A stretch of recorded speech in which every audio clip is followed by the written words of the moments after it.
Welcome back to the White Gray Black Weekly Manga Podcast. My name is Bruce, the producer of the White Gray Black YouTube channel. With me again this week is the Mario to my Luigi Gautam. Wahoo! That was pretty good, actually. Not too bad. This is a book club, but it isn't for books. It's for manga. And what are we reading? Everything that's currently being published. This week, it is the return of Sui Ishida of Tokyo Ghoul fame's Choujin X, which had a short break. That's on chapter 36. Destroy All Humans, They Can't Be Regenerated, Chapter 43, and a brand new series from the duo who brought you Shokugeki no Soma, also called Food Wars. It's Chapter 1 of Tenmaku Cinema. So let's get started with a short stint into the mostly empty news this week. Right. First little news thing we have is Hiromu Arakawa, that is the author of Full Metal Alchemist. I believe that is still the highest rated anime on Mal. A wonderful story. Sorry, Arakawa from Daemons of the Shadow Realm fame? Please stop. Yes, that is the news. The news is Daemons of the Shadow Realm, Japanese title Yomi no Sugai, goes for sale in English on April 25th. Technically, I think it goes for sale this week, but on the 25th is when Amazon has it available. That's where most people will buy it, so happy to see that. Honestly, yeah, please support it. Arakawa slaps, and she deserves the money she gets. Honestly, yeah, just why don't you, like, give her your inheritance, dude. Keep her in work. I want to see her constantly making manga for the rest of her life. Yeah, I mean, I'm pretty sure she has more money than I do, but yeah. I mean, I'm not... So a lot of people in the manga space, I noticed this like shortly after I kind of joined Twitter and got into the manga stuff with the White Gray Black channel. A lot of people are really into the collection side of things. And I'm not one of those people. I am the opposite of those people. I own one manga, and I have one volume of a single manga physical copy. I own volume 1 of Dan to Dan. That is the only manga volume I own. Everything else I read digitally because that is good with me. Likewise, I understand the need to collect things. I have a lot of volumes of Yotsuba, and I treasure those, but I also don't want to buy more because I don't want to put more stuff in my house. I don't want to put more stuff in my bookshelf. I'm the same way. I am a minimalist by design and collector standards. I don't collect anything. I haven't collected anything for years. I think collecting is just not in my blood, not in my mind at all. So, yeah, but I really legitimately might collect Daemons of the Shadow Realm, Yomi no Sugai. Still, Matt, the reason we clown on that title is the Japanese title, Yomi no Sugai, has this subtext about twins, which is a huge part of the story. The fact that the two main characters are sort of night and day twins. All of the monster powers in this are a pair of two things. So, yeah, there's like a pun about twins there that just doesn't exist at all in the English, and it just sounds like, oh, Demons of the Shadow Realm. Okay. It's just totally missing. I think it's one of the worst translations, especially coming off the back of Full Metal Alchemist, which is actually much cooler than just Steel Alchemist, which is the like raw translation of whatever it is, something Renkinjutsu is the Japanese name of Full Metal Alchemist. So Full Metal Alchemist is such a sick name too, and it's so cool. It's an improvement. I'm convinced that they just took it from Full Metal Jacket, but that's awesome. I mean, even if they did, it's very cool. So Demons of the Shadow Realm, not very cool. It sounds like a Yu-Gi-Oh card that could be played in like Pegasus's tournament, you know? It's a trap card in Yu-Gi-Oh, absolutely. Yeah, dude. Man, that is just a bad mouthfeel for that name. Yep. Speaking of bad mouthfeels, Kanojo mo Kanojos, which is girlfriend, I think is the English title, that ends in 4 chapters. So that's just like a guide that dates 2 girls at the same time. I haven't not been involved in this series at all. I actually think I might like it if I read it, but have not read it. Have you any experience with Kanojo mo Kanojo? Yeah, no, it's not my type of thing. I feel like I'd get annoyed. The thing that I do funnily keep track of is the author of this series, and then Reiji Miyajima, who writes Kanojo Okarimasu, Rent a Girlfriend. They have this thing where they there's author notes, right? A lot of times that come out with manga. Every time the manga's published each week, essentially, these two guys give updates for each other, these two authors, and it can be kind of funny sometimes. So Reiji will say like, "Oh, this guy ate Chinese food this week," and the other guy will be like, "Reiji cut his hair." So I'll miss that, but yeah, that's about it. Again, don't know too much about this series, so I'm confused as to the status of all of Reiji's relationships and like. What's up? Like, is this wife okay, man? Why is he dating? Why is he dating this other mangaka? I don't know. It's just, I think it's just a funny little thing they do, but I think it's that will be ending in 4 chapters about a month. I'll be real, it's cute. It is a cute, funny thing they do, but it's only weird because Reiji draws over his wife so often. Okay, to be fair, that only happened like two or 3 times in the span of a month. So, and you would say that's not too often. That is too often, but it is not. I don't know if you need a reference for the female form. Sure, why not? No, that's insane. Okay. Next up is the majority of our news. So we got nominees for the 47th Kodansha Manga Awards. So we talked. Man, I don't remember the name of them now. There's a more well-respected manga awards that just got awarded 2 or 3 weeks ago that we talked about. The Kodansha Manga Awards are just from kind of a results-based analysis of, did they pick something that went on to be super popular or very high quality? They're a little hit or miss. Historically, right, these are some of the things. They generally have 3 categories, shonen, shoujo, in general. Like Hajime no Ippo won for shonen in 1991. The next time you start really getting things you might be familiar with is like 1998, Great Teacher Onizuka.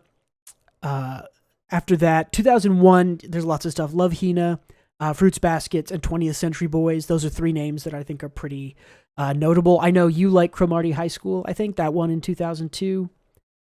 Yeah, I've only watched the anime and read like a few chapters of the manga, but it is hysterical in my opinion. Yeah, but after that, I mean, you get a lot of stuff that just kind of didn't survive the test of time, or never got an anime, or never got more popular. You do have stuff like Mushishi won in 2006 for general, right? That's something that went on to be a bit more popular. 2011 is probably the last time you get kind of like, oh yeah, they picked the 3 biggest things that year. Attack on Titan, Chihayafuru, and then March Comes in Like a Lion, and Space Brothers. Those all won in 2011, and those are all still kind of in the conversation of very good quality shows. But 2013, like Your Lie in April, My Love Story wins for shonen there. 2018 Beastars wins for shonen. That's a pretty popular mainstream one. 2019 Quintessential Quintuplets wins for shonen. Cool. But again, and then I don't recognize What Did You Eat Yesterday? That won the general. I don't know if I've ever heard of that. Tokyo Revengers in 2020. Blue Period wins the general. Blue Lock won 2 years ago for shonen. And then last year, that time I got reincarnated as a slime won for shonen. So, Okay. Yeah. So it's a fun isekai. Yeah. Yeah. I mean, again, like I said, these awards I think are kind of hit or miss with if they're actually picking the best thing. Strangely enough, this is the Kodansha Manga Awards. Kodansha is a manga publisher. But some of these are. So, for instance, Akane Banashi is nominated here. That is a Shueisha Jump property. But we'll go through the nominees real quick. For the shonen category, we'll just talk about that. Real quick before we do, I just want to say, while you go through them, the first 4 in the shonen category are stuff we brought up within the past 2 months. On this pod. Mm-hmm. Yeah, I think 5 is not translated into English. I had to go look it up to see what it even was. So, yeah, so these are things that are.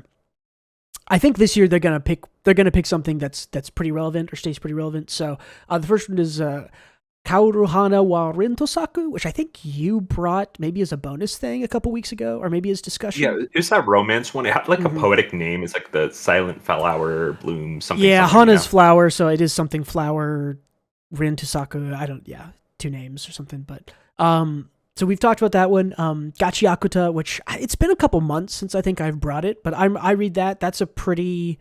That is a series that if you like Fire Force and Soul Eater by Love them. if you like those two things, Gachiakuta is in the same vein, although a slightly different premise. Akane Banashi, we talked that one to death, but it's good enough that I think it probably wins this category. Shangri-La Frontier, I think you brought this a month ago or so. Yeah, it's kind of like one, right? It's not an isekai, but yeah, it's like they're playing in a video game, and it's the bird head guy. Is like completely naked. Yeah, I minus don't. The bird head. It's fun. It is what it is. Yeah, Japan might have another name for it. It's become known in the West as RPG lit. RPG literature is essentially what it qualifies as, which is some isekai is also RPG lit, right? When like a Shield Hero, right? Like, oh, Shield Hero, he gets powers and he levels up and his powers level up with him. That's RPG lit and isekai. Shangri-La Frontier, not technically an isekai, but it is RPG lit. So I really don't like that. I feel like literature is such a strong word, right? Like because which is why I feel like it's like calling shit excrement. Like it's like that's a fancy word for shit. Well, and I feel like RPG there's no literature here. It's just a fun comic to read, right? I think that's why no one actually calls it RPG literature. They call it RPG lit, right? Because you're abbreviating literature. It doesn't have the full weight of being literature. It's RPG lit, right? Or RPG fiction, RPG fic or something. I don't know. I'm pretty sure it's called RPG lit. But the last one in that shonen category is called Megumi no Daigo Kyokoku no Orange, which is I think it's called it's like Hero Firefighters in Orange or something like that. Firefighter manga I've never heard of. I fully expect Akane Banashi to win this. I can't.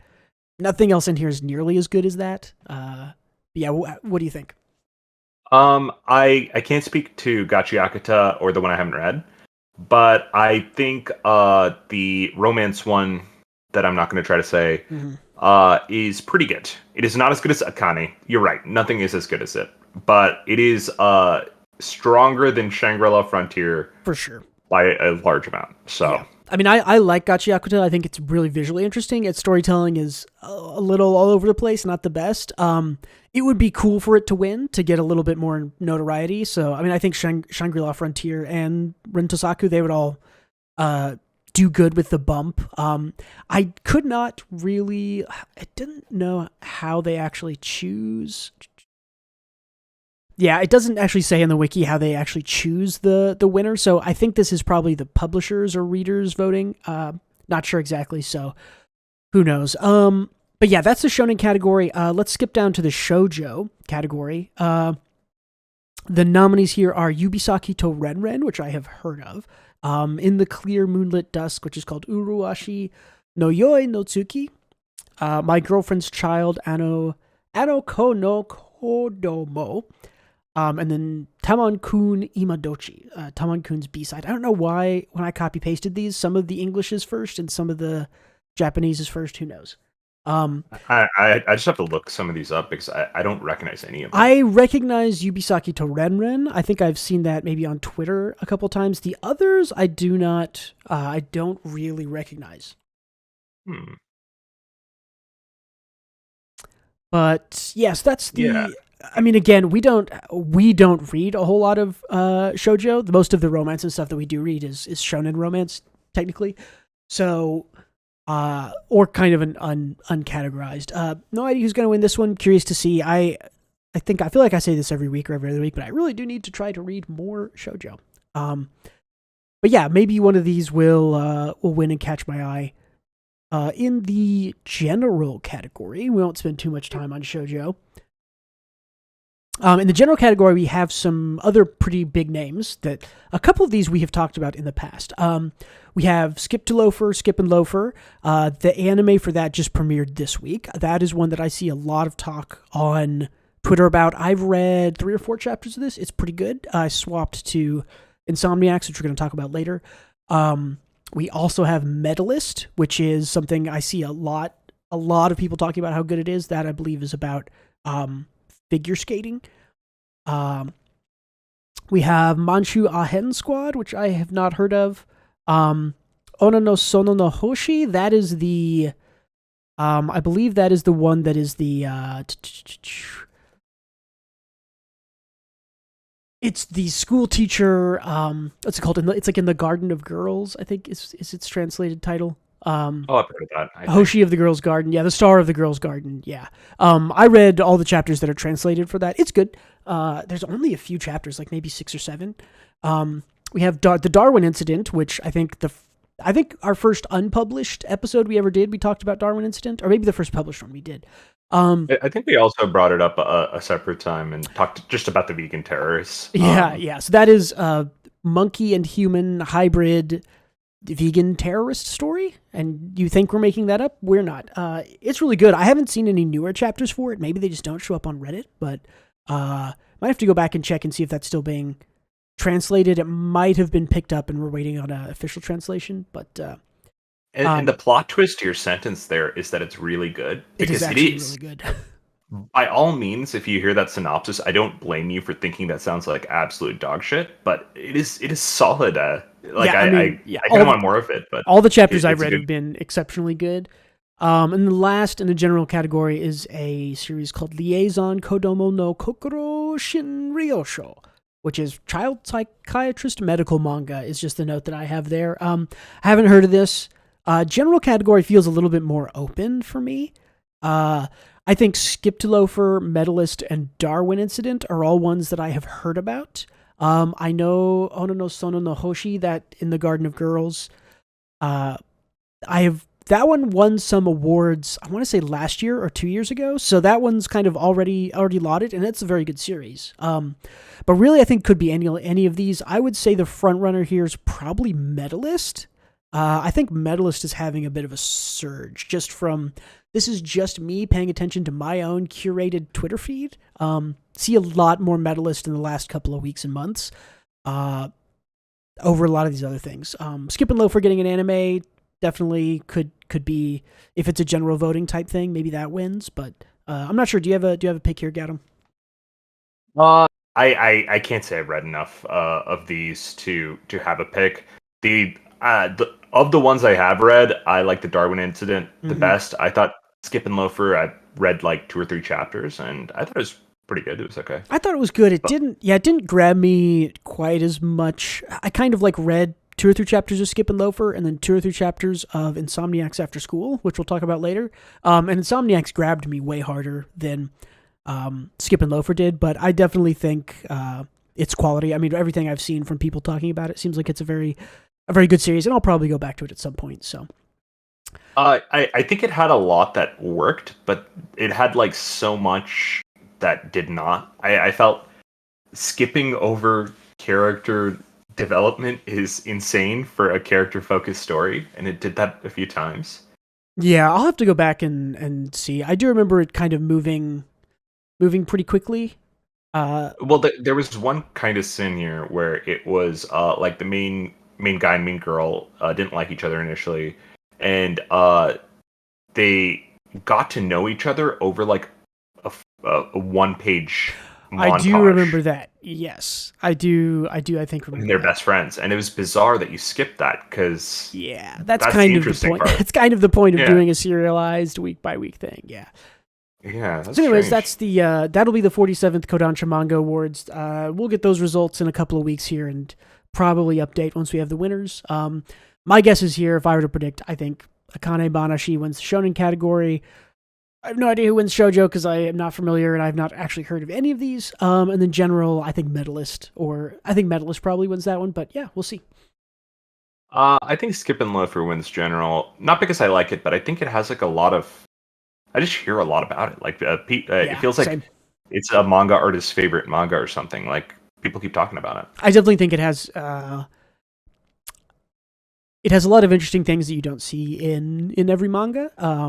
So yeah, I mean, if you're listening, go and check some of those out. I know you can go and read Skip and Loafer Karuhana wa Rin Tosaku, you can read Gachiakuta Kanebana. She is on Viz and Manga Plus. Shangri-La Frontier, I think, is on the same. Darwin Incident is fan translated. Medalist Skip and Loaf are all fan translated. So yeah, you can go read a bunch of those. So read those, and hey, if you're watching this video, leave us a comment. Yeah, let us know how it is. Yeah, two other little news things here. Ichigoki Under Control, as we predicted 3 weeks ago, is the next to die. That is ending this Sunday. Only 19 chapters. I feel like that is one of the shortest series I've ever seen in Jump. 19 chapters. I think it started out so absolutely shit. I think we talked about chapter 1. I believe that is... We did, yeah. That is on the page if you want to go back and listen to it, and we were not high on Ichigoki Under Control, and it is not surprising that it got canceled here. It not at all, right? Like, because I think a lot of the other things that got canned, some of them had medium quality first chapters, but others had solid ones. I thought Ginka and Luna was a really solid one, and it got canned as well. So I think if you start out like absolutely bad, it sets a weird precedent for the audience and I guess the publisher, right? I actually think the worst thing you can do is have a bad first chapter. I do not think there's any coming back from a bad first chapter. Even something like Cypher Academy, where we didn't necessarily love the first chapter, it was good enough that we kept reading and it was interesting. And we stuck with that for 5, 6, 7, 8 chapters until we were like, I don't think this is working anymore. Now it kind of looks to me like that's not going to get canned. So I think that, not necessarily that we were wrong, but I think that readers in Japan like it much more than we do, which makes sense. But yeah, Ichigoki Under Control was garbage from the start. Not surprised. It's one of the shortest things I've ever seen as a run in Jump. I not much else to say about that. Goodbye. What's coming next? Yeah, goodbye. I saved my sadness for Ginka and Luna already, so I feel nothing. Yeah, and we'll talk about that briefly because its last chapter was published this last Sunday. So one last piece of news here. Aka Akasaka, that is the author of Oshinoko and Kaguya-sama Love is War. He is publishing a Oshinoko novel about Ai's time in Bikomachi. If you read the series, you know what that means. Ai is sort of the not really the main character, one of the main characters for the first part of the story, and very kind of crucial to all of the story, is what I'll say without any spoilers there. But yeah, I'm excited to see if that gets translated for us here in the West, because Aka's a great author. So yeah, a character that kind of just sets the plot in motion. That makes that's I get what you're saying here. Yeah, wink, wink. If you've read it, you know what we're talking about. So I think even if they haven't, they do, right? Yeah, maybe you could probably pick up on what's going down here, but it isn't. Real quick, the first episode came out today, so it did. Yes, I believe that is on High Dive if you want to go watch it. And that is like a 90-minute special, so I actually might sit down and watch that because that would be. I'm interested. Oshinoko is definitely one of the best things being published right now. I was going to say especially from a writing perspective, but I mean, I think the art by Mengo Yokiyari is also great. So yeah, it's just a phenomenal series. It's just a great series. It's so consistently good. I feel like we never bring it up because you read it and you're like, yeah, hell yeah, it's still good. Still, maybe talked about it once on the podcast, but still good. And since we have like a little bit of time here, I feel like that series has gotten way darker. Yeah, people are definitely talking now about there's a lot of death flags being thrown up. I don't know if those are legitimate or people are. I don't know if the series is going to go that melodramatic. I think it probably will, but we'll see. I personally don't, but I think the reason I feel that way is, well, the themes are darker already, but I feel like Ruby being edgy Ruby or dark Ruby or whatever she is right now, is already makes the series feel way darker than Aqua being that way, you know? Yeah. I can't parse exactly why that is, but it's just interesting anyway. Yeah, I'm not sure. I mean, it's still a great series. I think I just generally think that Akka doesn't ever really do the typical thing, and it feels like the death flags we're getting is the most typical, even stereotypical, like predictable thing to do. So if it does happen, I'll be curious to see what kind of little twist is put on it. I mean, not to say that the typical thing happening or the thing you can guess is always bad. I think that often just means that there's good foreshadowing, which this very well could be. But yeah, I'm curious. I think we're kind of in a lull. I think we're kind of in an uphill story arc position right now, where things are building to something big happening, but we aren't there yet. So yeah, it's a great series. Go read it. Oshinoko. Agreed. Cool. That's it for the news then. Let's move on to some manga discussion. I'll go first this week. This week was the return after a month, maybe like 6 weeks even, hiatus for Sui Ishida, the author of Choujin X. Choujin X came back. This is chapter 36, although technically it's chapter like 45 or something, because for some reason Choujin X is published occasionally like chapter 25 part 2, chapter 25 part 3, chapter 26, which is actually now chapter 28. But so this is chapter 36, but it's actually, there's actually been like 50. I think it's been published for a year or more now. I brought this, I think, to extra discussion when I caught up to it maybe 2 months ago. This is a cool series, and this chapter specifically was really good. I think this goes to show that authors taking a break is often brings them higher quality when they come back. I wonder if he was taking meetings about anime. That would actually kind of be my guess here. The Choujin X anime is going to be announced before the end of the year, and we'll get it at the end of next year, maybe. But yeah, I mean, you can already see this is the very first page of the chapter. This is a very cool kind of panel visual storytelling type thing. Little plot synopsis. There's like an insect kind of mantis Choujin. This is a cool chapter because it comes off the back of a time skip at the end of the last chapter, and it mirrors the very first chapter of the series. The very first chapter of the series, the first thing that happens is one of the main character girls is on a plane. The plane gets hijacked by a Choujin. Blah, blah, blah. Things happen there. The mirroring here is that girl is now a part of the like Choujin police force, essentially. They're not called the Choujin police. They're like whatever they're called. But her and one of the other main guys are on the plane. It tries to get hijacked. They fight back. This other main guy right here. And again, I have complained in the past about Ishida's action paneling. It isn't always the cleanest, isn't always the best, but in this chapter, it's fucking great. And it's really cool. These 2 pages right here, I just love. I can't see anything, Bruce. Am I not sharing? Thought I was. No worries. It's camera. Share your screen. OBS. Go live. Okay, there we go. You see it now, hopefully. Yeah, man, I love his character designs. Yeah, he's so good. And like this is, when this gets an anime, this is going to blow up, because I think this is, I mean, I only could read a little bit of Tokyo Ghoul without it just wasn't great to me. And I think its art was even messier and its ideas were more derivative, right? I talked about that in the past, that it's like, dude in Tokyo hunting ghouls, demons, whatever has been done to death.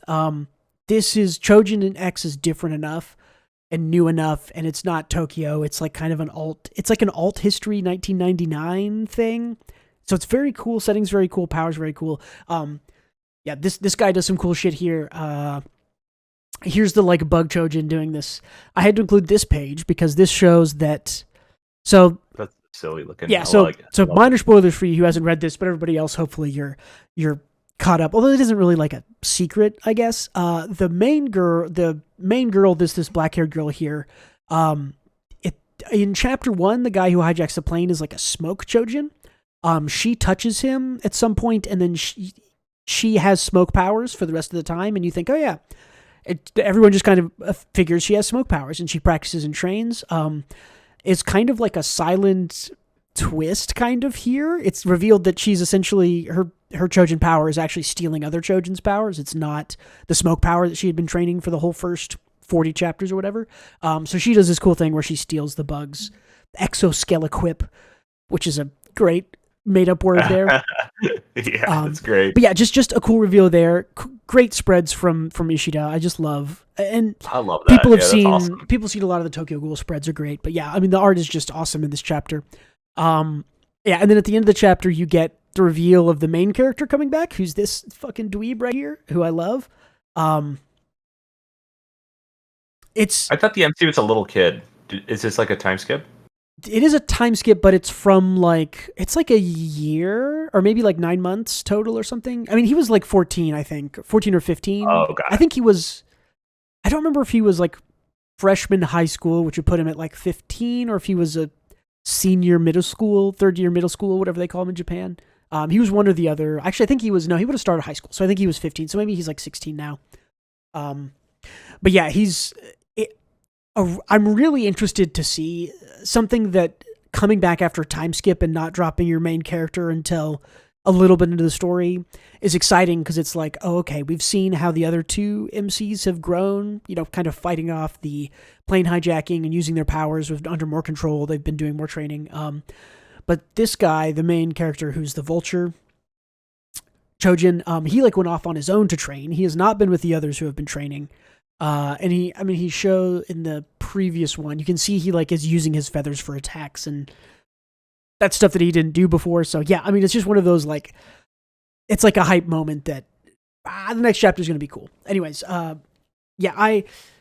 this chapter I think sold me on Choujin X more than maybe all of the other chapters combined. I don't remember if you remember me talking about it a month or two ago, but you thought it had potential, but it was just okay. It was just okay. But something about this time skip is selling me more on the tightness of the writing, of realizing when you should just skip ahead. Is I think and when you do it well, I think that's super smart writing. And I do think that Ishida is a really smart writer. I think generally the things I had complaints about in the first half were more like world building, power building, and then some of the action stuff just got out of hand. All his art, week to week or every 2 weeks, is not always the best, which is not his fault because manga's fucking hard to draw. But yeah, I mean, this chapter I loved. It was awesome. Super into it. I think it simplifies when you kind of do a time skip and kind of stop. You kind of cut short all those plot threads and then say, okay, we're going to skip ahead, and the ones that are important will survive this time skip, and we'll kind of pare them down like that. I just think it's smart writing. I think Ishida's a good writer, so I'm excited. Awesome. Yeah, it is on my list. I have read Tokyo Ghoul, so I'm already a fan, so I would like to read Choujin X, and I want to see some cool powers. There are some wild and cool powers. For instance, some people, birds or insects, some people, power of gravity, right? Who's more powerful? The gravity person by a mile. But wait, birds are insects? Birds or for instance, in this chapter, there's okay, on the plane, right? The bad girl's power is she's an insect Choujin, so she can turn to an insect. This girl's power is she can steal any other Choujin's power, and then the guy's power is he can turn the metal on he can form the metal on his body into anything he wants. I don't remember what exactly his type of Choujin is. I don't even know if it's been named. He seems to be thought of to be very strong. But yeah, the powers are one of the weirdest things because it's my power is bugs. And it's and then one guy's my power is complete mind control and mind projection to drive you insane by projecting images into your mind. And it's are those balanced, Ishida? Not really. Yeah, those are equal. Yeah. But yeah, I'm super excited about Choujin X. Like I said, I think this chapter is one of the best. And I just think a good writer making a smart choice in taking a break, kind of stopping all the plot threads when they get a little bit too complex, and then picking back up the ones that need to be picked up whenever they need to be picked up, is good. Essentially, this chapter only really followed up on where 2 of our 3 to 5 main characters were. And they only kind of tangentially connect back to any of the plot that was happening before, which is why I think I liked it so much. It was more about where are these characters now, how have they grown, And it was less about kind of the plot shenanigans, which was one of my biggest issues with the first section of Choujin X was the plot gets a little weird and wild. But again, it's like I said, it's smart to just stop that and kind of start over with a time skip. So Yeah, no, that makes sense. cool. It feels like a kind of a reset in some ways. I get it. It does, and I think making the choice to know when your plot has gone a little off and you need to just reset and start over and go back to simple character storytelling is smart. So I respect Ishida for doing that. You have brought this week this series. Yeah. So, real quick, the series is called "Destroy All Humankind. They Can't Be Regenerated." Yes. What do you think this is about? I would assume I'm going to assume this is probably one of those alien comes to Earth, has to hide amongst humans, and either like learns to love them or falls in love. It kind of feels like a love story thing. I think it's a slice of life or something, right? So that would be my guess. It's actually none of those. I don't think it can be guessed with a title like this because it's a misleading title in a lot of ways. It is about it is like a romance with two rivals in Magic the Gathering set in the 80s. Oh, and okay, then. The title is it can't be regenerated because that's a magic like keyword. Oh, is that a thing? There's like destroy is a keyword in Magic, which is like send to the graveyard. Regenerate is a keyword, and then there is. So it used to be called can't be regenerated. I think now they just use exile, although those might be two different things. Exiled from play is like not in your graveyard. It's like out of play, out of the game, can't be brought back with anything that goes into the graveyard or goes into your deck or whatever. But it used to be the keyword was destroyed, can't be regenerated. That meant that it's destroyed and it can't be brought back from the graveyard. So that makes sense now that it's a Magic the Gathering. So.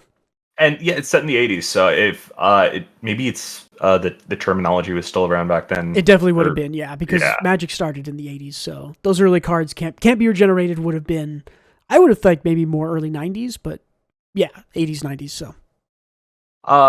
Yeah, this is the cute, hold on, spoilers for this whole series. This is like the confession chapter, well, not the confession chapter, it's just, them having a good conversation. Not the confession chapter. Progress. The next panel is I love you. But the main character only plays black decks against everyone. Okay. Black deck, I think, is the regeneration type. Whenever it is it? Yeah. Well, this is like I'm not that well versed in Magic, but when regenerate existed, it was usually like a get a card out of your graveyard, which black still has the archetype of like. A card goes to your graveyard, you can get it back out, or pay X to get it out, or whatever. So, yeah, that makes sense. And his like tag at the beginning of the series was like XX Sephiroth XX. He's like a huge fucking nerd. Excellent character. Both of them are excellent characters, and I think their relationship progress and just general chemistry, which is something we'll be saying about the next series too. But it's just very good. So if you want something that's comfy, well written, and a throwback, this is a solid one. A few other incredibly popular manga that this artist and author made. Actually, I don't know if it's the artist and the author. I don't know if it's two people or not. I know the artist. It's two people because this artist is the same artist from the Dumb Prefect and the Short Skirt Girl. Yeah, because I recognized this art immediately. I was like, this looks exactly like that artist. And I looked it up and it is. That artist is named, where did it go? I literally saved it and I forgot it now. They also made two fucking excellent other manga that you might not have heard of. Or you might have. I'm not sure, Bruce. One is called Molester Man. Okay, I've not heard of that. The other one is called Masturbation Master Kurosawa. I have heard of that one. Let me redact when I called Molester Man amazing. In my brain, I still remember it as amazing, but it's been a while, so I'm not 100% sure it still holds up. but it was very good. I think Masturbation Master Kurosawa is even better. It's just a full-on fucking character study. I feel like Kurosawa goes through this insanely good and complex character arc. Yeah, and that's the same. So this author artist, I guess, have worked together on a couple things. They are not both on. Okay, yeah. So the story between a dumb prefect and a high school girl with an inappropriate skirt length is just done by the artist who does those other two. His name is Takuma Yokota. He does the art on Destroy All Humans, They Can't Be Regenerated, and I'll use the Japanese title, Onani Master Kurosawa. But yeah, they seem like they've worked together a lot because they did Kurosawa and they do Destroy All Humans together. And then what was the other one you said? Molester Man. Molester Man. It really is hard to like talk about either Molester Man or Masturbation Master Kurosawa because the titles are fucking they gatekeep the manga for people, you know. Yeah, the synopsis is not doing this much justice either. Molester Man is a perverted, socially inept otaku who spends most of the time on the text board 2chan. It's not as weird as it sounds. He literally is just walking behind a girl. He's mistaken for a stalker and arrested. Yeah. Okay. Masturbation Master Kurosawa is very much about that. He is. It's full on sexual harassment. He just hates people in his school, and he masturbates in their stuff, and they don't know where the jizz is coming from. I've read a couple chapters. I think you told me to read this years ago, and I've read a couple chapters. That sounds familiar now. It's kind of insane how shithead and garbage this sounds, but how good of a character arc that dude has throughout the series. I mean, when you're down in the depths masturbating into your classmates' stuff, surely if you improve as a person, that is a fantastic character arc. Yeah, I mean, like, but it feels earned. Like you like Kurosawa by the end, even though that is absolute scumbag shit behavior. I don't know. It's good. I guess it's just good writing. Yeah. Well, talk to me about Destroy All Humankind, They Can't Be Regenerated. Yeah, it is mostly. I just wanted to. I didn't want to cover this chapter in particular, even though this is a really good one. Because it's the confession chapter, as we can see. It's a confession chapter, and I didn't tell you guys about really anything else. I think just read it. Just read it. I have nothing really more to say. If you like MTG, you'll love it. I was going to say, I didn't just a sweet romance, you'll like it. Yeah, I didn't know this had like Magic the Gathering as the setting. I'm like interested more now because the more I think about it now, it's like, oh yeah, so destroy is a keyword in Magic, right? Destroy all humankind. I don't think they're not called humankind anymore, but they probably were in the 80s. That's like a creature type, right? Like goblins is a creature type. So there are cards that would be like destroy all goblins. So they're like the text on a card is probably destroy all humankind. They can't be regenerated. That sounds like a black card, right? So there's a particular I don't remember which one because I remember in the discussion threads like people explain the title. There's a particular card that this is a reference to, but I'm not sure what it is. Either way, they're both absolute nerds who love Magic the Gathering. And yeah, it just works. I also like the main characters, the main dude's design because it is so innately nerdy, you know? Yeah. He has a gigantic spectacles, like that cover 50% of his face, 70% of his face, you know? But I like him. I think it's charming. I think it's just a cute one altogether. So give it a read. I think most anyone with a beating heart would enjoy it, you know? Sounds good. Yeah, I'm actually really curious about this now. I thought I found the card, but it was in Japanese, and I was trying to see. You would like it, Bruce. It's just an enjoyable read. See if this is this. I think this is the card. Actually, although I don't know, for 2 mana, that might be too strong. Who knows? But anyways, that's a freaky looking guy. Yeah. Anyways, cool. There were a couple of other things you want to talk about because we're a little short on news, so we'll go a little heavier on manga discussion this week. Some of the other things that happened. Why don't you keep going with The One Within the Villainess? I've not heard of this. Yeah, so I actually I don't think uh this is kind of a not a trope. What is it? I'm forgetting the word. It's not a genre you read. The villainous genre. No, I have not Um, consumed any villain. I've maybe like a little bit of one, but not yeah, much. it is incredibly popular, and the general premise behind every single one of these is that somebody goes into the body of a villainess, either that or the villainess gets another chance, and they decide not to be a horrible person and befriend and kind of do everything right, you know.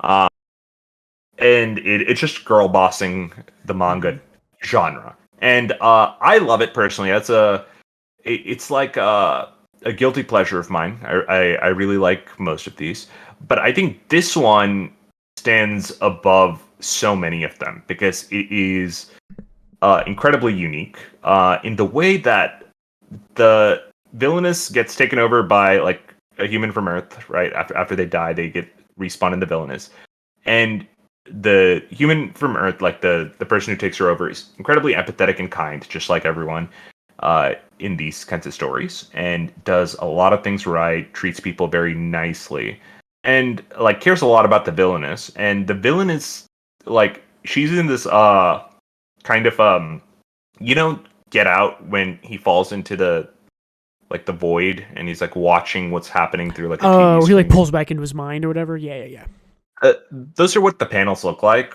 Hmm. But she comes to like the girl who is in her body quite a bit, Oh, and I see what you're saying. Yeah. yeah, not like romantic like, but just she's the only person who actually cares about me. Kind of I want to see her succeed, even if she has my body.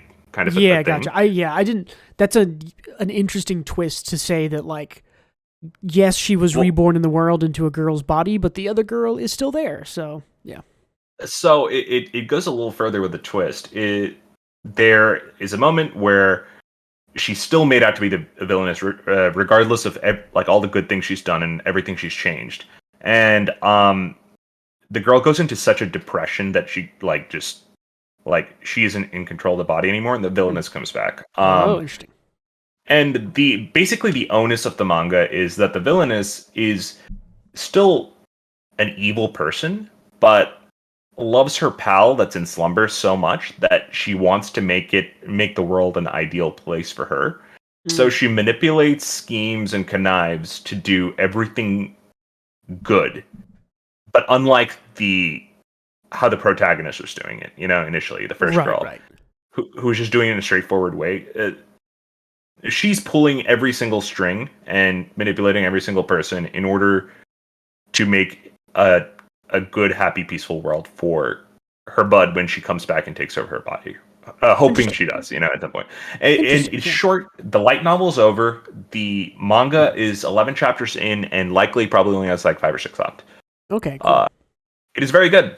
If you like this genre, you would be missing out by not reading I mean, this. if it's that short, that's like a night of reading for me, so I can probably get through it if it's good enough. So yeah, I'm curious. Yeah, it's easy peasy, and it is a good read. Cool. This is one that I almost brought to my one more thing. I almost picked it as main discussion, but I really wanted to highlight Choujin X there. This is Insomniac's After School. This also has an anime airing this season. I think episode 1 is out now. Um, this is like a super wonderful, comfy little slice of life romance that's like one of the best two-person romance developments I've seen in manga. It's very, very good. The innate amount of chemistry, like on the page, is fucking Yes. great. Like That's I yeah, think very good call out. hmm the This is main leads just click perfectly. I think. Yeah, this is not one of those things where it's like, oh yeah, they're meant to be together because that's who the story is about. It's very much like it. The writing makes it obvious and develops the characters in a way that it's like, yeah, those two should be dating, and all their friends are like. There's a minor spoiler here, but in the classic Reiwa era, they start dating. I don't know, about halfway through the currently published chapters. And they like go and tell all their friends, and their friends are like, "Yeah, duh, were you not already dating? Like we knew, like it was obvious." Which I think is a very, again, very refreshing thing. Feels very Reiwa, like I said, very Reiwa era because it's not the confession and the dating is not the end of it. The insomnia problems are real, shared by some people on this podcast we were talking about earlier. God Catherine and I both have issues getting to sleep at night often, but these two have maybe actual medical issues, but it gives like nice, interesting, cool reasons for why neither of them don't want to sleep. They're both kind of afraid of sleeping or tomorrow in some way. I can't recommend this enough. This is very good. If you're not into manga, you're more of an anime person, watch the anime, because it doesn't necessarily need to be animated great to tell a great story. And I love these characters. They're both very good. I think I think the best romance manga makes the male character interesting as well, and I think that's missed a lot of the time, where it's usually only the female character that's or it's just one and not the other, right? It's either just the male is very interesting and the girl's a self-insert or something, or it's the other way around. So, and that's absolutely not the case here. They're both great. And Bruce, what I liked about the male lead here is I think the girl is innately likable, but the male lead, he's a grouch, he's a curmudgeon. Yeah. He's not you don't regard him as handsome like from a manga point of view, because he's written he looks like more of a real human, right? Like just a dorky normal guy. Yeah. So with and all the kind of like that's an interesting start for an introduction to the male lead, because those are all kind of just negative or middling traits. Yeah. I think his curmudgeonly attitude works so well. I don't know. It's good. It's definitely so. I mean, first of all, it's just well written, but something else, because there's a lot of series start with the male MC being sort of like shunned or excluded or having no friends. That's pretty normal. His situation is much more realistic, I would say. He doesn't have no friends. He has one friend that he's had since childhood. The class doesn't hate him. They just think he's kind of mean, and so they don't want to interact with him, right? I mean, like the very first chapter, I think he's like sleeping under cardboard boxes, and they like wake him up and are like, "Hey, go get more boxes. Like, we don't like you, so go do our chores." Like, it isn't like they ignore me and nobody pays attention to me. It's just like, oh yeah, you don't really like you because you're quiet, and if you ask you to do things, you're mean, because he doesn't sleep, right? He has insomnia, and so he's always he has his reasons. Exactly, there's a reason for it, but I think you made a really good point in that, like, the class isn't wrong either. He's not contributing what he should because he's so sleep deprived, and he's coming off as super rude, so they have no reason to be like super nice kitty gloves with him either. And I like how all of that develops, that there's so much more to that. We're just talking about like the first few chapters here. Yeah, I mean, even in the first few chapters, it's like I think he meets the main girl's friends, and they're all kind of like, we don't like that guy. He's mean. And then after they meet him like a couple times, like even after the first time they meet him, though, they aren't like, oh my gosh, he's so wonderful. He's so great now. They're still kind of like standoffish. Like, I don't know, whatever. We're still friends with you, Miss MC, but I don't know about him. But they all kind of slowly come around. And that's just like, yeah, in general, very good character writing. I will say something else I also like about the female MC is that she is described as being the like small girl of the group, and she is like a little bit smaller, but she's not like cartoonishly small. She's just kind of like a little bit shorter, like a little bit less grown. True to life, ain't it? It's just it's very true to life as a series, just as far as the character writing and everything goes. And then I've said in the past, I'm very much into the character side of writing generally. Plotting is not, I mean, the plot here is, I don't know, two people have insomnia. They start a stargazing club and they fall in love. Like, that's kind of it. I mean, like, some stuff happens, but it's a slice of life anyway. But I mean, the character writing here is exceptionally good. You need to pick it back up because I don't think you've gotten to like the best. There's like a part where they kind of run away together, and she kind of like ignores her parents, and her parents are like, "We're coming to get you," and she's like, "I'm hiding." And they get like, I read that. You did read that part? They go to this like Kyoto cabin type place, right? Yeah, it's her grandma's place or whatever. I don't think it's. Kyoto. I don't remember where it is. I thought it was on the. I don't know. But anyways, that feels very true to life. Of like, oh, they're a 15, 16-year-old girl. Parents are worried about like off with a boy. Could be doing God knows what. We're coming to get you. She runs away. They take her away. They ground her. She like loses her phone for summer break. they have to find some other way to talk. They find, oh, if we, do our little radio call, they don't know that I've sent you a message, blah, blah, blah. So I don't know, it feels very high school to me, which is very like, you messed up, you stayed out too late with a girl or a boy, you're grounded, you're taking your phone, I'll find some other way to contact you, etc., etc. Again, just very, very true to life. So this is a wonderful series. It's called Insomniacs After School. The Japanese name is, did I put it in here? I didn't. I'll Google it. Clickety-clack. While you're doing that, I also have like one comparison with this to make. Yeah, go for it. And not to shit on Skip and Loafer. I think it's perfectly good. But that scene that annoyed me with Skip and Loafer, where the two main characters montage their hatred to friendship in one page. Mm-hmm. I feel like the characters in this series, her innate empathy for him due to having the same condition without it having to be stated, why she feels that empathy or a certain level of kindness towards him that other people don't feel. Yeah. I already feel like that's good writing, because it on an outward level you could maybe make an argument that it feels like, oh, she just likes him for no reason, but I think it's like told within the story pretty well, shown that and for it's like she's nice to him because she gets it, she understands it. I mean, there's also a level of like, in the first or second chapter, they're like both trying to nap in the observatory, where they've kind of found their little like, oh, we can sleep up here as insomniacs during the day or whatever.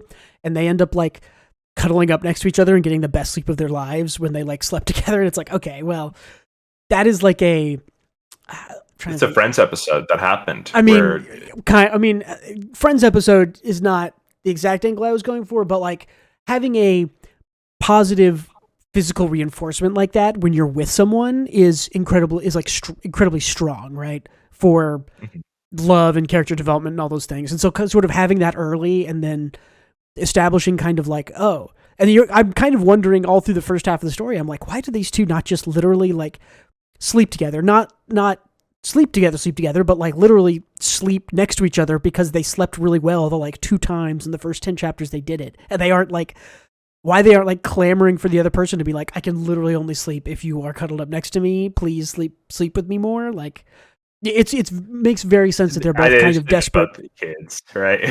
right. But I mean, and neither of them are the popular kid, right? They're both just. She's more popular. Don't get me wrong, but neither of them are the quote unquote popular kid. Yeah, she has many more friends. Like there's like a group of 3 or 4 girls that she hangs out with that are all kind of doing stuff, and then he's kind of got like his one friend, and there's like another guy who comes in, but all the side characters are pretty great, even though I don't know any of their names. There's like a past observatory club member who helps him out, who like runs an arcade. She's pretty fun and funny. Their teacher is really funny, even though she's the typical like, I drink a lot. I'm a 28-year-old woman and I drink when I'm a school teacher. It's been done to death, but I still like her. She's funny. So I don't even mind that trope too much, depending on how it's done. It is a trope, of course, but it's not one of the worst ones. I also, okay, I guess I like it in manga. I think manga, like romance manga especially, wins some points with me when the characters aren't like conventionally anime attractive. You know? The art here is pretty simple, but also a little unique. I like it a lot. I generally also I don't know if you've noticed this when you're reading.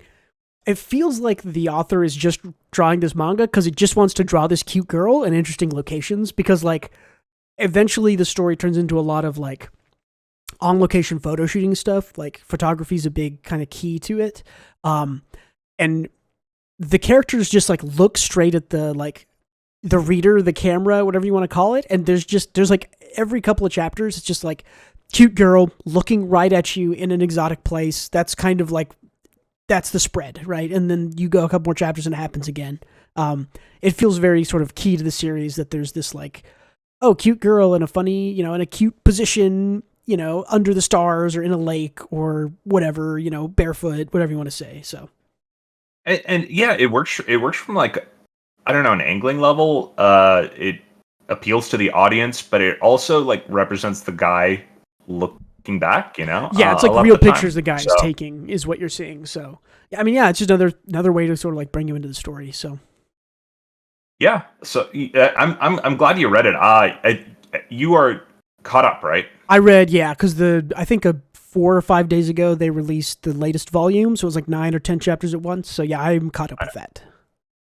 Got it. Yeah, I caught up. I think last year sometime, and I ran out of chapters, so I have to catch up again. Yeah, I think this gets translated not weekly but by volumes, which means that you get new chapters once every 3 months or something. So yeah, a little tough. I think it was like January, and then 3 months later. So first or second week of April here. So cool. Anything else about Insomniacs? No. But I think, like you said, it's a great read, and the anime's out. I haven't seen the episode. I don't know if you have, Bruce. I have not. I've heard the animation's a little, not the highlight of it, but I don't think a series like this needs great animation. It's a slice of life. It's slow. You're there for the characters and the story. I guess it depends on how janky it is, you know? Like, I don't think it's janky. I think it's just sort of not, it isn't KyoAni beautiful sweeping camera shots type stuff. It's probably all very simple. But I mean, the manga's kind of much the same way. You don't get much beautiful paneling until pretty far into the story once they start taking pictures of the stars and stuff. So yeah, that's true. Cool. Well, let's talk about the new big thing. Or no, let's not do that. Let's talk about the last chapter of Ginka and Luna, because it's over now. Real quickly, I thought this last chapter was kind of lame. I thought the last 2 or 3 chapters were really good, and then this one, I mean, it kind of makes sense, right? Your series is axed. You just have to get out of there in 4 or 5 chapters. I thought the lead up to all this was great, and then this chapter was kind of like, okay, nothing really resolved. We'll do our best. Magic didn't work. Cool, it's over. Right. You do the best with what you got. Yeah. And if the boss says, hey, I need you out in 1 week's time, you can only get so much work done. I get it. Yep. But I'm definitely keeping an eye out for this author's new work. I believe Shenpei Watanabe is the author's name. But yeah, Ginka and Luna, not perfect. Pretty good at the end, pretty good at the start. That's it. It's over. Goodbye. Yeah. Agreed. Goodbye. I'll miss you. Okay. Till next time, author. Now let's talk about Tenmaku Cinema. So Tenmaku Cinema is the first of 4 new weekly Shonen Jump series that we are going to be getting. Story by Yuto Tsukuda, and art by Shun Saeki. These are the same 2 story and art combo who did Shokugeki no Soma Food Wars, which was a phenomenon, I don't know, 8 years ago. It was. Yeah. Whenever it came out. It definitely dove off a cliff and jumped a lot of sharks in the story. Mostly, so they lost minor Shokugeki no Soma tangent here. They lost their food consultant. That's the word I was looking for. They lost their food consultant at some point, and that's kind of when the story went off the rails, because things weren't really based in real food. The kind of location and food-based cooking stuff wasn't as good. But yeah, I still think Shokugeki no Soma is pretty widely regarded, and I love the idea of a sort of traditional battle shonen, but the battles are not magic fights, or the power levels are not magic stuff, it's cooking skills. This looks a little bit different. So the premise here essentially is main character is super into movies. He's this kind of a generic design we were talking about, but I think that he's kind of goofy and wild and specific enough that I definitely really like the main character here. Likewise, yeah. Yeah, I think it was his name Tenmaku. His name is something Tenmaku, right? Or is his name is Cinema. Is that right? I'm joking. No, it's not. I was like, that would be insane. That could technically be a Japanese name, Cinema. But anyways, yeah, he really likes movies. He gets possessed and haunted by this ghost who is a screenwriter who was writing for this director called Ryu Shirakawa, who people kind of speculate. Yeah, people kind of speculate is based on Akira Kurosawa, the sort of Japanese movie auteur from the 60s and 70s. But he's dead, that director. And this ghost thinks that he's still around, and I need you to deliver my thing, but here the ghost is kind of dealing with 30 years have passed. The ghost I thought was great, maybe the best part of the whole chapter.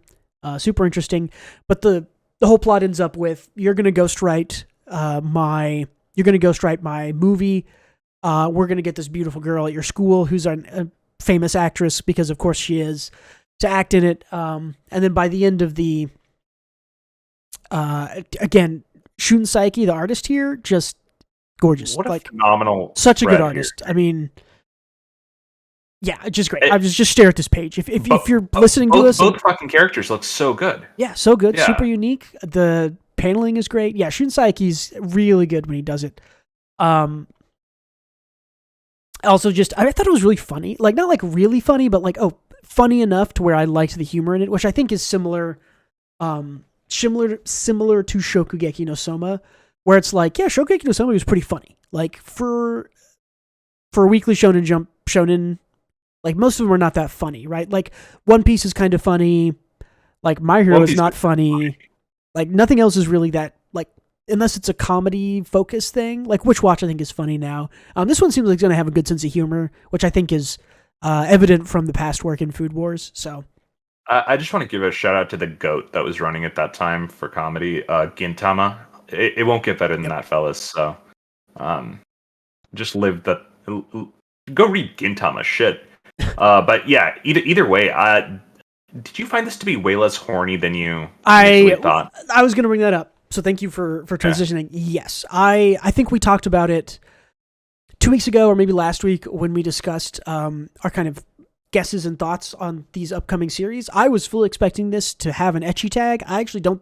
Chapter 1 didn't really have one. My guess is this artist is not going to be able to stay away from it forever. I would guess maybe some point in the first volume we might get a little bit of ecchi stuff, but maybe not. I mean, maybe that was just kind of the angle they chose with Shokugeki, and it's not what they're going to do here. Because, yeah, this was, I mean, it wasn't even like it was less horny. It was like it was not horny, right? This is not an ecchi series at all, from what I saw in Chapter 1. I think it will be, because of how much her boobs are highlighted in... I mean, she is drawn as a pretty girl. I don't know. I mean, there is like the panel in the middle here is like, that's her boobs and her lips and her eyes. Maybe.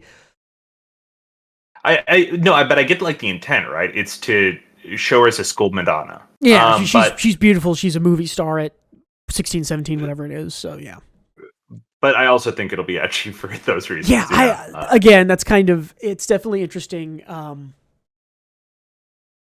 Definitely interesting to see, because, like, I mean, that seemed kind of like the bread and butter of Shokugeki no Soma was like, I mean, like, all of the side girls were like, pick a fetish of a type of girl, and they were one of them, right? There was like the dark skin, huge boob, meat girl, the, princess, whatever.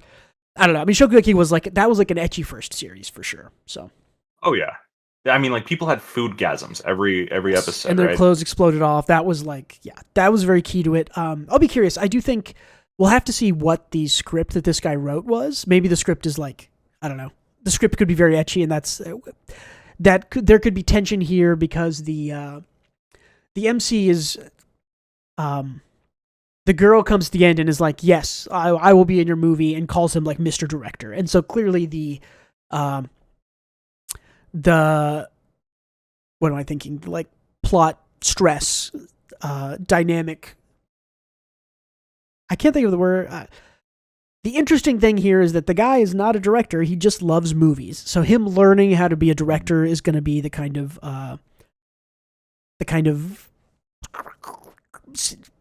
the onus of it, like the onus. I can't think. I'm just like losing this word, and it's going to bother me.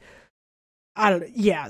Driving force. Driving force. I think yes. I know what you mean. Yeah. That is the right word, but that's not the word. There's a single word I was thinking of. But anyways, yeah, that's sort of going to be the key to all of this, is that he doesn't know how to be a director, but she has kind of hired him. He wrote the screenplay, as far as she knows. So yeah, it's a little bit of a. Oh boy. I have a prediction to make on this, and I want to see if you agree. I think this girl is going, like, the main character is like kind of weird and charming and fun because he's weird, and then the ghost is also funny and weird. I think this girl is the most nuts of all of them, I think it's a good guess. I think she will also be Yeah. weird because usually He seized out in front of her and handed her like a script with his eyes rolled backwards, and she's like, "I'm in." right. Well, Yeah. and I think the other thing is we don't know what's in this screenplay that he wrote. So her saying I would be delighted to play this lead role if it's something wild and crazy could play into that. It's a lot more fun when she's not the straight man, when the main character kind of gets to be out wilded and be the straight man. That seems more fun to me. So yeah, we'll see. I also like the archetype of where the character acts or seems serious initially, and then just says kind of erratic, buck wild shit. Like, Right. more recently, Robin in One Piece is usually the straight man, mature character, and she's like, "I bet a bunch of babies died in here," and everyone's like, "What the fuck?" And then they just move past it, and it's just like hilarious because why would you say that? And real quick, going back to the picture of Kurosawa, that it is 1-to-1 Akira Kurosawa. Is that really just like a picture of Akira Kurosawa? Not really, but it's so fucking close. It's here. Let me just link you. If I mean like, I wouldn't doubt it. I've probably seen a picture of Akira Kurosawa, but I couldn't pick him out of a lineup. But I had to Google just now because I was curious if it was that close, but it is. Yeah, it's 1-to-1. Yeah, let me see. Oh yeah, for sure. So there it is. Yeah, I mean, very much. He's got the glasses, the same. That's the exact same hat. So yeah, it's good. That's a good call on that. That is definitely Akira Kurosawa, or a play on it at least. So he looked good. Good style, man. Yeah, I mean, hat, Kurosawa. The man literally changed cinema forever. Inspired Star Wars.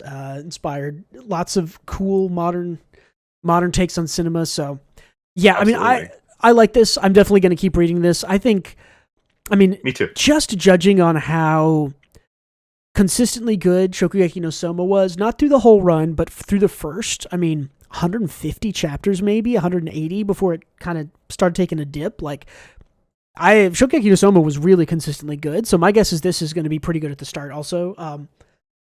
I hope it doesn't drop off like Shokugeki no Soma does. I wonder, I'm going to go take a look at the title page real quick. Yeah, so there's no consultant attached to this, which means that there's no one between the duo, the artist and author, that could leave them high and dry without ideas. So hopefully that means it stays consistent. So yeah, I would bet that the storyboarder or the story writer is probably just a huge cinema buff. You know. Also, you can kind of be like, everyone is a little into movies, right? Like, I feel like there's hardly anyone you meet anymore that's like, oh, I don't watch movies, I don't like movies. Everyone kind of likes some movies, has seen some movies. It's a language we can all speak in at least a little bit, so feels pretty broadly applicable to that everyone knows a little bit about movies, and if you know a little bit more, pretty easy to write into a story. So I'm excited for this one. Me too. I was pleasantly surprised. I thought it was pretty solid. I think from the synopsis, it didn't sound appealing at all, and I came out surprised. So, looking forward to number 2. Yeah, we'll have to see. We'll get chapter 2 this week, and we'll touch on it again just to make sure it keeps up, and we'll see if it goes ecchi or not. Which I think. Let's see. As far as manga goes, that's about it. We are getting a new premiere, I think, this Sunday, or is it? Yes, I think we should be getting another new series this Sunday. So we'll talk about that. We'll talk about that next week. I don't remember which series it is. It's either Dry Try or the boxing one, or it's another one. I don't know. It is the boxing one. If the picture you showed me last time is in order of release. Yeah, I don't remember. Because I don't know. It didn't show up on my news. There wasn't any new news about it, but we'll probably get more. Let's see. It's Thursday, so Weekly Shonen Jump comes out in 16 hours or something. So we'll probably start getting some news about it tomorrow. Any kind of pre-release stuff or whatever. So.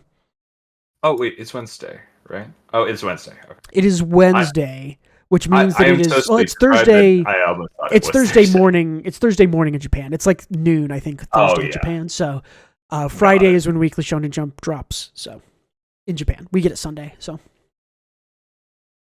cool. but yeah, okay. Yeah, we'll discuss it next time. Cool. Let's do one more thing. You're gonna go first. I'm just gonna put the picture up, and you're gonna talk.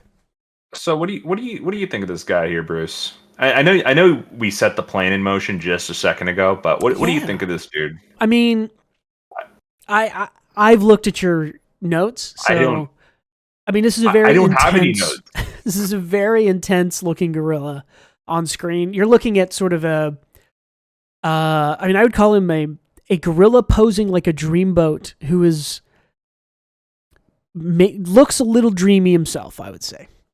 You were the problem. You and the rest of these people in the Reddit thread, and whoever made this article about the gorilla. You should see the captions of the actual article. They're like talking about how fuckable he is, and then everyone in the Reddit thread is like, and like the article is like saying it's not just crass like fuckable. It's like, who wouldn't want to get on a ride with this dream? Everybody wants to fuck a gorilla, right?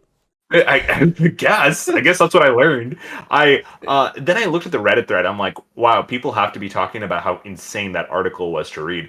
And there are like thousands and thousands of people be like, damn, that gorilla's hot. And I'm like, how, dude? It looks like a monkey. I mean, this is the power of just posture. This is the power of breaching the uncanny valley, right? Because this monkey is not human, but something about its facial structure, to me and I think to all these other people, it looks more human than other monkeys, which means that it kind of passes into this area where you're like, oh, it's not a monkey, it's just it's just a very furry man. And which furry was the wrong word to use there, or maybe the most right word, but I think it's both. You're right. Yeah, both right and wrong. I get why. After reading this thread, I understand why some people go down the incel or pipeline, because they're like, this gorilla is so successful with all the boys and girls, and I can't do anything. Why do people find this gorilla hot?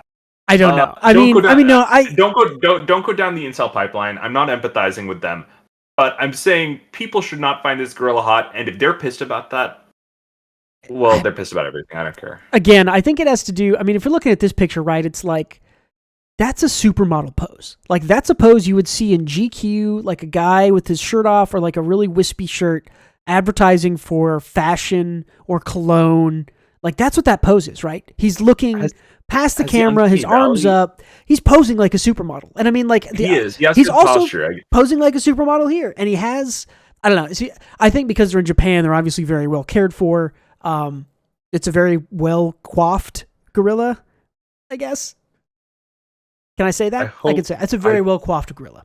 Why is that picture showing his asshole? It's so strange. I mean, it's that supermodel look. I mean, I am not attracted to the gorilla. I do understand what the article is saying. This gorilla is on a higher level than other gorillas as far as its similarity to human. It looks more like a human, and it also kind of. They've clearly taken pictures that make it seem more human, right? Like anytime it's posed like a human, those are the pictures they included. I'm sure if you saw it just, on all fours, literally like knuckle dragging because it's a gorilla around, maybe it's not as attractive. I don't know what to say. No. I'm not attracted to the gorilla. Other people are. That's what the article was about. I can't believe you brought this as your one more thing, but here we are. The thing is, people go to that zoo just to like gawk at the gorilla and be like, damn, what I wouldn't do to you. It's like, you people, you guys need to. I mean, I think this is a monkey. I think what this really means is this is actually just the smartest marketing campaign to drive people into this zoo ever. They looked and they go, hey, this, like, our gorilla looks a little more humanoid. Like, what if we just pretended like everybody wants to fuck him and made that a funny thing, and then people would come and see, is the gorilla really fuckable? I feel like I'm smoking crazy pills here because like now we're using Steve Jobs as an Okay, example of a sex icon. This is the funniest one to me because, like, okay, he's in the same position kind of as George Clooney. Like, this is like maybe not really, whatever. He doesn't look like George Clooney. It's just kind of the same position. And then it's like, oh, he's got his hand on his chin like Steve Jobs does in this picture. How It's like, contemplative. but it's like he doesn't look like Steve Jobs. It looks like a gorilla. So I don't know.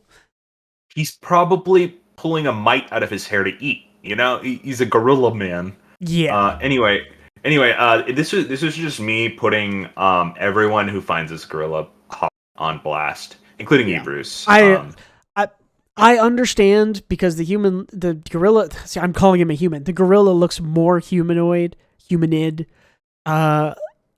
That it is more humanized, and when you humanize something like that, I think people are a little bit more okay crossing into the lines of gorilla fuckery. I'm learning things about humanity at this ripe old age. Dang. Yeah, I mean, I think this is an advertisement campaign that went real well for them because the fact that we're talking about this, I mean, it's like I know what zoo this is now. It's mentioned repeatedly in Japan. People are now. I mean, is your curiosity? Tell me this. You visit Japan. You're in right. Japan. You find out. Oh, I'm in the same town, city, place where the George Clooney fuckable gorilla is, and you've got a free day. Do you say, I'm curious, I want to go, is the gorilla really fuckable? Do I go check it out or not? Like I'm curious enough now. I would go and check it out. So the problem is I think you're right, but it's like I would go there for the story of like, hey, I saw the gorilla that everyone wants to fuck. Yeah. But I won't go there because I find the gorilla hot and fuckable. Right, yeah. But then again, I haven't seen the gorilla in person. True. Maybe it does like a cool bicep curl in front of me, and I'm like, damn. Yeah, I mean, pictures. Some people look great in pictures, and some people look way better in person. So the gorilla could be both. Could look could look good in pictures and look way better in person. So damn. Yeah, actually, the one on the right in both pictures is the in-person pic. Damn. Also, Steve Jobs would be rolling in his grave if he saw this fucking picture. I mean, maybe. I don't. Can we stop talking about this? Speaking of gorillas, Donkey Kong is in the Mario movie, which you and I went to go see. I'll bring it today. It was fine. It was fun. Not a very good movie, at its core. But yeah, I mean, I will say this: kids are gonna love it. It is exciting and fun. It is a great advertisement for Super Mario Kart 8. I guess Mario Kart 8 is what it's called. I thought the kind of bare bones of storytelling character stuff in this was pretty garbage. But I still smiled a bunch. It was still fun, right? So how'd you feel about Super Mario Bros. Movie? I didn't think it was that good. I was never bored, but they had... I found like a lot of the characters interesting, and there was zero character moments in that movie at all. Yes. Like there was like nothing. They forgot. They had this weird thing. I've been thinking about it, where like at the start of the movie, Mario, like they have dinner with their dad, and their dad's like disappointed. Oh, Mario, you were such a fuck up or whatever.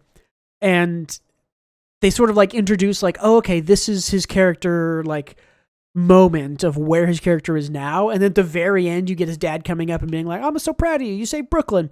And there's like nothing in the middle. Like there's no character development. There's literally just a character start point and end point, and that's it. And that's it. No other characters have even remotely close to that. Only Mario has it, and there's no development, right? Like that's literally when we talk about character development, we're talking about all those middle points of like the growth of a character, when instead it's just like Mario at the start, kind of the same guy the whole way through. Mario at the end is now a whole new man. His dad loves him because he's not a fuck up or whatever. I don't know. It's like I said, it's a fun movie. Kids are gonna love it. It tries to set this shit up, right? Like it's like Mario and Princess Peach. It's like, oh, here's a romance that's blossoming between them. Yeah. Let's never talk about this again. Or this like weird history of like, oh, Princess Peach is like, I don't remember where I came from, but then it like shows her coming through the same pipe from New York City, and she's clearly the only human in this magical world. That. Just don't explain it, right? Yeah, but again, it was one of those like, oh, okay, are we gonna get like one or two more moments of like where are you really from? Or Bowser stole me from the human world. Or, oh, you're from the human world. When she's back in Brooklyn, does someone recognize her? Like, none of that. There's no deeper level to this story. There's nothing there. Like I said, sort of at a very base level of storytelling and character, it's just bad. Like, it's just so simple, and it doesn't even really, like, do anything. It is just kind of another MacGuffin chase, like a lot of modern blockbuster movies are. I still smiled. I mean, I'm a long time... Bowser is funny. Bowser, okay, Jack Black as Bowser was great. And I actually really liked, what's his name as DK? Seth Rogen. Yeah, Seth Rogen as DK. Like, they make him do his laugh twice, and all the adults love that. I thought that was whatever, but, like, honestly, he was legitimately more of a better character. I like that, too. I thought Charlie Day's Luigi was great. He wasn't in the movie a lot. Yeah, barely at all. Keegan-Michael Key as Toad he's a good voice actor. He sounded good, but what a useless character to need to be there. Just put Luigi there instead. Yeah, for sure. I mean, what a waste of, like, Keegan-Michael Key and Peele are like two of the funniest guys of the last 20 years easily, and Toad was like a nothing burger in this, like a nothing shroom in this movie. Like, didn't, like, ask to tag along, doesn't do anything. Like, I think maybe does he save Mario once on the Mario Kart Rainbow Road section, something like that. Donkey Kong. Yeah, I just, like, does nothing, makes no jokes. He's not funny. Toad just falls, like, someone shoots the bridge in front of him, and Toad's about to die, and Peach saves him, and and then he doesn't do anything there either. And then at the very end, who's the Magic Koopa guy, like, not tortures Toad, but, like, shocks him, and Peach is like, stop, I'll marry you, Bowser. Stop, don't shock my toads. That's it. That's all. Like, a very nothing character. I thought Peach, I like, what's the name of the actress who was Peach's voice Anya actor? Taylor-Joy. Yes, she's a great actress. She did good. She was good, but the person playing Peach could have been anyone. Like, she brought nothing special or unique to the part. Kind of just sounded like a normal white girl, like nothing really special there. Now that partially could have just been because the script did not give her much to do, but yeah, not a whole lot positive there, really. Just kind of neutral on a lot of this. I thought Chris Pratt was pretty good. The fact that I did not notice continually that this is Chris Pratt doing this voice, I think, is testament to how pretty good he is. So yeah, like, I mean, I think it's exactly like you're right. It's I wasn't pulled out of the movie because of his voice like I expected to be, you know? And I think not even at one point, really. Yeah. Yeah. And I mean, Chris Pratt actually has more. I mean, he was the lead in the Lego movie, which is a super great movie. That was an awesome movie. Yeah. Yeah. And Charlie Davis in that one too. He's the rocket ship guy. Oh, he the crazy rocket ship dude. Yeah. Yeah. So, I mean, like, I think he's actually got more. He's also like a comedy guy mainly. So, yeah, it's not necessarily like I'm praising like one of the best voice acting performances of all time, but like I think the fact that I think that everyone, me especially, went in expecting to like be noticing Chris Pratt behind Mario every time. I didn't, and I think that's a testament to how good it is. So, I will say the best voice actor. Of course, I like Charlie Day so much, but he just does Charlie Day, which is perfectly fine. It worked for Luigi. I liked it a lot. I wish there was more of him, but Bowser, Jack Black blew everyone out of the water. Yeah, I mean, it's like literally whenever this comes on streaming or something, there's going to be high quality Bowser GIFs and clips. And if you just watch the Bowser moments, I think you could laugh and have fun with this movie. Like that's how good his moments are. Yeah. Him playing the piano and singing was so funny. For sure. I mean, yeah, Jack Black singing is always fun. So. I also think he was the best voice actor because it didn't sound like him until he was singing, you know? Right. Like, he does the Jack Black singing voice, but he was, I mean, again, Jack Black has a lot of voice acting experience. He's Po from the Kung Fu Panda movies, which have been going on for years. He's got, again, like he has more voice acting experience than you might think or remember. And I think he's done a lot more stuff other than just Po. Yeah, and just listen to Tenacious D. He has a range of, for sure, yeah, like his voice and the goofy voices he does. Yeah, either way, what would you rate it? Give me a rating out of 10. I mean, I don't like number ratings, so I'll give you out of A, B, C, D, F. This is like a C- for me. Like a D is like a bad movie. This is like, it was enjoyable because it was fun. It's also not good. Yeah, the thing is, I didn't even like. It was fun, but it was so incomprehensibly nonstop. Also, the pacing it was just felt like insane. a blur. Yeah. You went to the bathroom for like 5 minutes and legitimately missed like the entire turn of the story from like the characters at their lowest to the climax of the movie. Like 5 minutes and it was there. I was like, what the fuck happened? I missed half the movie and I was gone for 5 minutes. It's not even an exaggeration. I missed so much. Yeah, I mean, legitimately, the movie's like a tight 88 or 90 minutes, I think, and it's it just goes very quickly. So, except for the Mario Kart part, which is like a 9-minute action scene on Rainbow Road to advertise Mario Kart, which I think we were talking about this earlier, but I mean, Mario Kart 8 has probably outsold the last 3 or 4 Mario games combined, so it is arguably a bigger franchise than Mario himself. Mario Kart 8 has sold an insane amount of copies. I own a copy. Do you own a copy? I've owned 2 copies technically. I bought it on Wii U and I bought it on Switch. I guess it makes sense. It's like something you can do with everyone, right? Yeah, like if it's like an all ages, all family thing. Want, yeah. I mean, I'm not going to worry about Googling it, but yeah, Mario Kart's a huge phenomenon, and it's been going on at this point now for like 6 or 7 years. So, yeah. But yeah, I mean, what would you give it? A, B, C, D, F, or out of 10, whatever you want to do. It's boring answer. I'd give it the exact same as you because it wouldn't be a D. Because not a D, because a D is for like a bad movie. Yeah. I was never bored the entire time. I was engaged, but I think like structurally nothing about it works. Pacing wise, nothing about it works. But it was fun. Yeah. I guess it's not irredeemably bad. It's just structurally bad. It has some good moments. It has Bowser. It has DK. It has fun references. I'm sure people will start releasing. Here's all the references in Super Mario. I'd like to see that actually. Yeah. Yeah. Oh, one last thing. I didn't expect Sonic to be better than this actually. I kind of did. I thought the first Sonic movie was like a pretty legitimately good movie. So. Yeah, it was fine. It just. I guess Jim Carrey just carries a lot, you know? Well, and I mean, for me specifically, I'm, what did I call it? I'm like a structural fundamentalist of storytelling, where I am very much looking for the sort of like, your character's introduced, they go on a journey or have character development, they end in a different place than they start.